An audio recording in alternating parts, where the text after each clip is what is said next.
Okay, so you've found the perfect home. You're picturing where the couch will go, which bedroom belongs to who, and what color to paint the walls. But what if I told you that a single mistake, something you might not even think twice about, could derail the entire deal? I'm talking about losing your dream home over things that are 100% preventable. So today we're diving into the top 6 mistakes that buyers make that kill deals and how to make sure that you don't become one of those stories.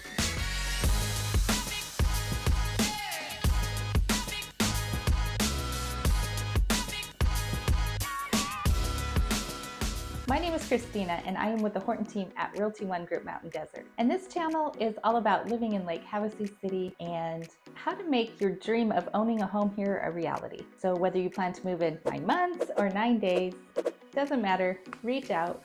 We would love to help guide you. Okay, so the top 6 mistakes that buyers make that could kill the deal. Mistake number 1, changing jobs right before closing. That new job offer sounds fantastic.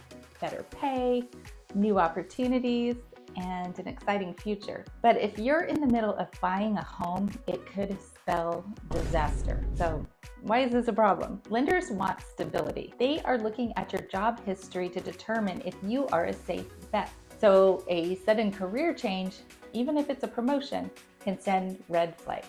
Why? Because lenders have to start the verification process over.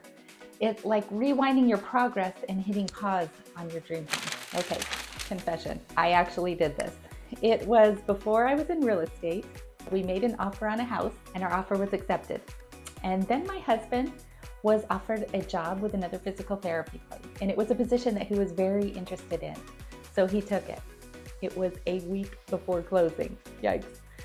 So we really didn't think that it was a big deal, but not the case with my realtor and not the case with the lender. But he was staying in the same line of work, so we ended up being able to close. It did delay everything about a week, and it added a ton more stress that we didn't need to an already stressful situation. So it's also not always guaranteed that a seller is gonna agree to a change and stick with you all the way till the end. So we were fortunate and we were able to close and still get into our house. But how do we avoid this? If you are considering changing jobs, talk to your lender first. Timing is everything, and you can make career moves after the keys are in your hand. Okay, so mistake number 2, making a big purchase. Let me paint the picture. You're imagining that new couch in your living room, or maybe it's the shiny new car that's parked in the driveway of your brand new dream home. But hitting buy too soon could cost you everything. Why is this a problem? Well, lenders calculate your debt to income ratio, how much you owe versus how much you earn. That car loan, furniture financing, or even maxing out a credit card for new appliances can throw off those calculations, making you ineligible for the loan. It's the domino effect, right? You buy the car, your loan gets denied, now you lose your dream home, and now you're stuck with a car payment and no driveway to park it in. How do we avoid this? What do we do instead? Okay, so I know it's tempting, but wait until after closing day for any big ticket purchases. Trust me, you will thank yourself when you're sitting in your new living room, on your new couch, in your new home. And remember, an escrow is typically only 30 to 45 days, so you can do it. Okay, mistake number 3, opening or closing credit card accounts. Big no-no. You might think that you're being responsible by closing an old credit card or opening a new one for rewards, but in the home buying world, those moves can backfire on you big time. Why is this a problem? Your credit score isn't just about how much debt you have, it's also about your credit history and utilization. Opening or closing accounts can change your credit profile just enough to spook a lender. Here's another example. I had a client who opened a new credit card for a discount at a furniture store. Now that small move dropped their credit score just below the threshold for the loan. So we had to renegotiate the terms. And let's just say it wasn't pretty, but we got them in the home. How do we avoid this? Keep your financial profile exactly the same. From the time you get pre-approved until the deal is closed. No new accounts, no closures, just play it safe. So talk to your realtor, talk to your lender early, and find out if you should make any of those moves now to improve your credit score so that doesn't affect your home purchase. Okay, mistake number 4. Missing payments or overspending on credit cards. We all know that life happens. Unexpected bills, emergencies, or maybe you just forgot to pay that one utility bill. But in the world of mortgages, missing a payment can send up red flags. Why is this a problem? A single missed payment can ding your credit score by 50 to 100 points, which could mean losing your loan approval entirely. Plus, high balances on your credit cards can make lenders question your ability to manage debt. So how do we avoid it? You are going to want to set up autopay for your bills, especially during the home buying process, and stick to a strict budget. I know it's tough, but you don't want to be explaining at the last minute credit card splurges to your lender just days before closing. And believe me, the underwriter will interrogate you. Mistake number 5, not communicating changes with your lender or your agent. Okay, so buying a home isn't the time to be keeping secrets, especially from your lender or your real estate agent. Why is this a problem? Because lenders are looking at your entire financial picture. Any big changes, like an unexpected bonus, a gift from family, or even a large deposit, that can trigger additional questions. And if they find out too late, it could cause delays or even denials. If you get that large money gift, it needs to go into your account immediately. Lenders typically require a money gift to be in your account for 60 days at least.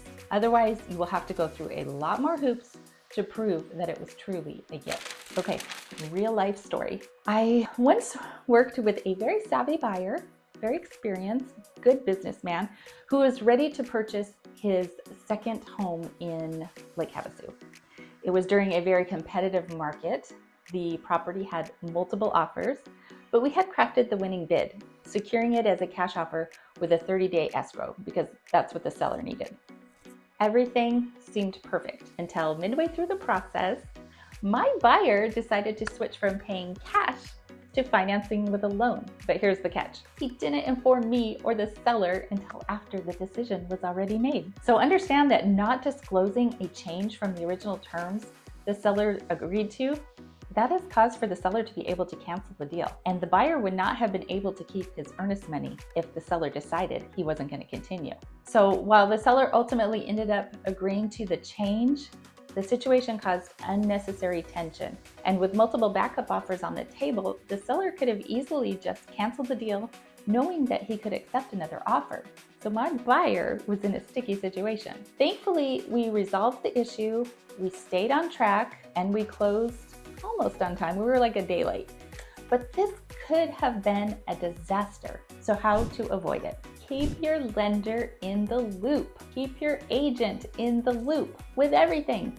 If you are unsure whether something will impact your loan, then ask. It's always better to over-communicate than to have surprises at the finish line. By keeping your agent in the loop, you can avoid misunderstandings, protect your contract, and ensure a smoother transaction. And you can't hide it. They will find out. Trust me. Okay, mistake number 6. Buyers and sellers talking directly to each other without their agents. You would think that a friendly conversation between the buyer and the seller would help the deal, right? Sometimes it does more harm than it does good. So why is this a problem? When buyers and sellers talk directly, emotions often take over. And that can lead to verbal promises, misunderstandings, or unrealistic expectations. So just imagine that the buyer casually mentions that they'd love to have that refrigerator stay. And the seller in that moment agrees, not realizing that it wasn't even part of the written agreement. Now when closing day comes, everyone's upset and the deal could just totally fall apart. So here's another real life example for you. Not long ago, I was helping a client sell his second home in Lake Havasu. The seller was staying at his primary residence in California, so the house was vacant during the sale. So one day I get this phone call from a panicked neighbor. He's like, water is pouring out of the house. So I rush over there to find that a pipe had burst above the kitchen and it was flooding the entire home. Water was streaming out the front door, streaming out the back door, and the damage was severe. It ruined kitchen cabinets, floors, and baseboards throughout. We were also in the middle of escrow, just weeks away from closing. So of course, insurance had to step in and assess the damage, which causes delays and determine coverage for the repairs. It was a very delicate situation.